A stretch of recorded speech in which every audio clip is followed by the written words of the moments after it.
Hello po! Gusto ko pong mag-thank you sa lahat ng mga subscribers at viewers na patuloy na nanonood at tumatangkilik po sa aking mga videos. Kung mapapansin po ninyo, ang ating pong mga videos ay meron na pong advertisement. So in a span of 1 month, ganun lang po siya kaikli, ay na-monetize na po ang aking YouTube channel. At syempre, hindi po yan magiging posible kung hindi po dahil sa inyo. Maraming salamat po. So anyway, ang pangalan ko po is Evelyn Escobar. Galing po ako sa probinsya ng Occidental Mindoro, dyan po sa Southern Luzon. 32 years old na po ako and the mother of 2. Ang aking pong panganay ay 10 years old at ang bunso ko po ay 3. Dati din po akong call center agent, dyan po sa Aegis People Support.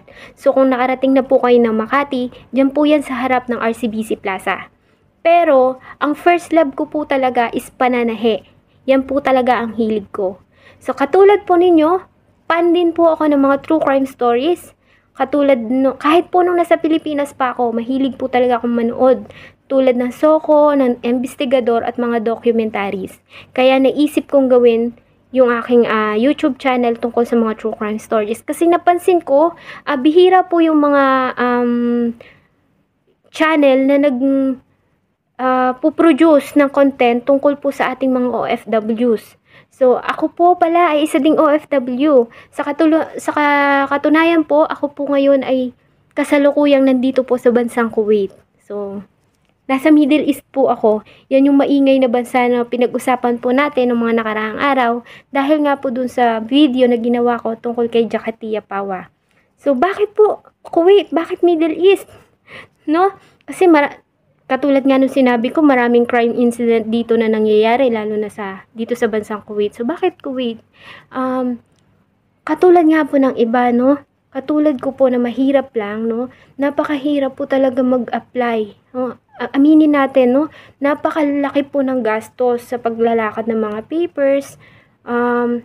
At Kuwait lang po or Middle East countries lang po yung mayroong kafala system or sponsorship system wherein sila po yung gumagastos, no?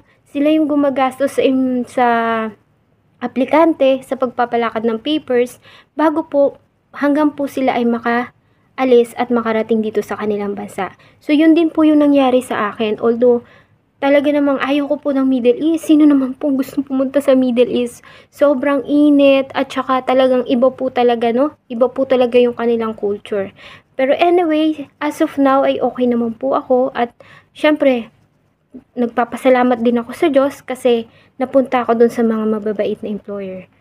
Tsaka, bear with me guys, bear with me. Sorry po kung medyo hindi po maganda yung audio at saka yung aking po mga edit ng videos, no? Ang ginagamit ko lang po ay cellphone. Wala po akong ibang gadgets katulad ng iba na mayroong mga microphones or anything. So, wala po. At ginagawa ko lang po ang aking mga videos pag meron po akong mga spare times.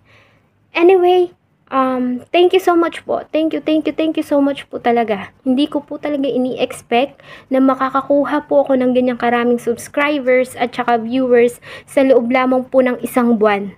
Maraming salamat po. Sana po, no? Sana po ay patuloy nyo pong tangkilikin at panoorin ang aking mga videos in the future. Ang ipapromise ko lang po sa inyo ay itatry ko po yung aking best para mabigyan po kayo ng accurate at knowledgeable na stories in the future. Thank you so much.